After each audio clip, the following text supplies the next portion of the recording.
মই উপস্থিত আছোঁ গুৱাহাটী নীলাচল পাহাৰত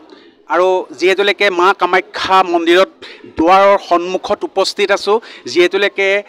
অম্বুবাচী মেলা হৈ গ'ল এমাহে হৈ গ'ল এই এমাহ হৈ যোৱাত যিহেতুলৈকে গৰম বন্ধও চলি আছে আজি আহি আপোনাৰ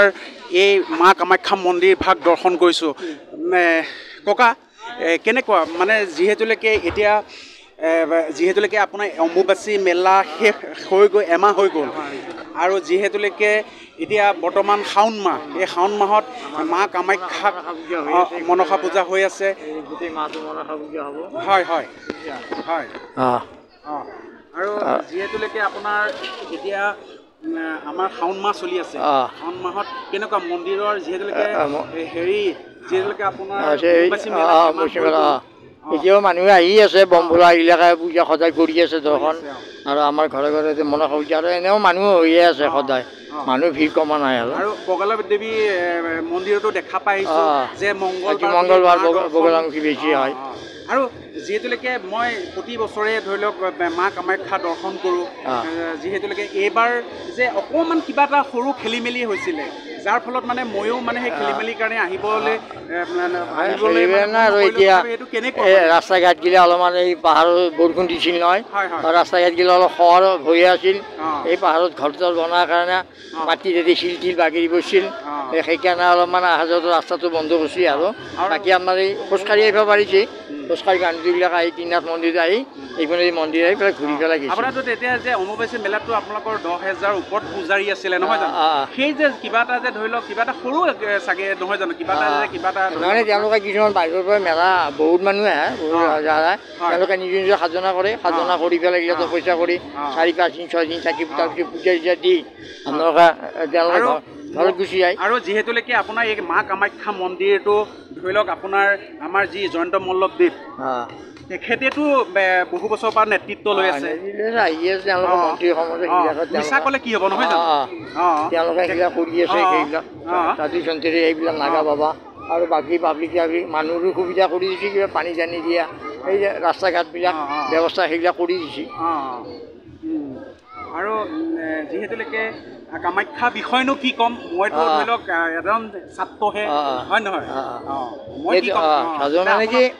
কামাখ্যা মন্দিৰৰ বিষয়ে কামাখ্যা যেতিয়া প্ৰথমতে দক্ষু ৰজাই যজ্ঞ পাতিছিল তেতিয়া আমাৰ দক্ষু ৰজাৰ জীয়েক সতী আছিল সতীক নিমন্ত্ৰণ কৰা নাছিল সতীৰ গৃহ আছিল আমাৰ শিৱ কিন্তু শিৱক অপমান কৰি বাকীবিলাকক সকলোকে মাতিছিল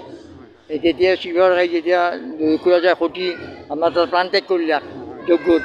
তেতিয়া প্ৰাঞ্জলে সকলোকে মাতিলে মোৰ গিৰিয়াকো নামিলাক আপোনাৰ গিৰিয়াকক কি মাতিম ছাতি চুন্দৰী নিচিনা থাকে এই কাপোৰ কানি নিপিনে সেইকাৰণে অলপমান ইমান ৰাইজৰ মানুহ লাগিব গতিকে সেইকাৰণে আপোনাক মাতা নাই কাৰণে সেইটো এটা মনত অপমান পালাক সেইকাৰণে তেওঁ সতী তাতে প্ৰাণ ত্যাগ কৰিলাক শিৱ বিনা কোনো পূজা নহয় সেইকাৰণে শিৱে প্ৰাণ ত্যাগ কৰি যেতিয়া সতী পূৰণ কৰিলে তেতিয়া শিৱৰ আগুৰি গ'ল তেতিয়া সেই কুণ্ডৰ পৰা সতী আমাৰ সতীৰ দেহটো লৈ আহে তেতিয়া গোটেই বিশ্বব্ৰহ্মাণ্ডত মানে হাহাকাৰ লাগি গ'ল তেতিয়া বিষ্ণু সুদৰ্শন চক্ৰ দি প্ৰতিটোৰে এক খণ্ড কৰিলে এতিয়া 51 খণ্ড কৰা বুলি কৈছে এক খণ্ড বিচাৰি পোৱা নাই এতিয়া আমি সঠিক 51 খণ্ড বুলিয়ে ধৰোঁ ইয়াৰ মাৰ অংগ পৰিছে ধুনীয়া ইয়াৰ পৰা মানুহৰ সৃষ্টি হয় ইয়াতো 10 অংগ পৰিছে সেইকাৰণে 10 মহাপীঠ ডিষ্ট্ৰিক্টৰ নাম কামৰূপ মাৰ নাম কামাখ্যা কামৰূপ কামাখ্যা যিহেতুলৈকে মা কামাখ্যা বিশ্বত বিয়পি আছে নহয় জানো আৰু ইয়াত আৰু বহলাই কোৱা কোনো কথা নাথাকে আৰু যিহেতুলৈকে ধৰি লওক আপোনাৰ যি আমাৰ জনসাধাৰণে ফুলৰ থোপা লৈ আহিছে কিমান এটা সুন্দৰ কেনেকুৱা লাগে বাৰু ধৰি লওক এইটো আৰু ধুনীয়া লাগিব ফুলৰ ভগৱতী বস্তু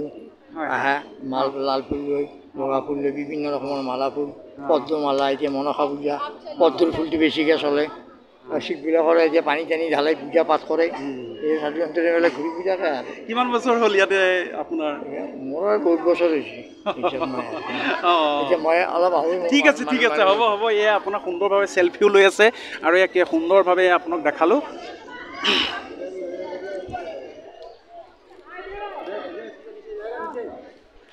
আপোনালোকো আহিব পাৰে সুন্দৰকৈ চেলফি ল'বলৈ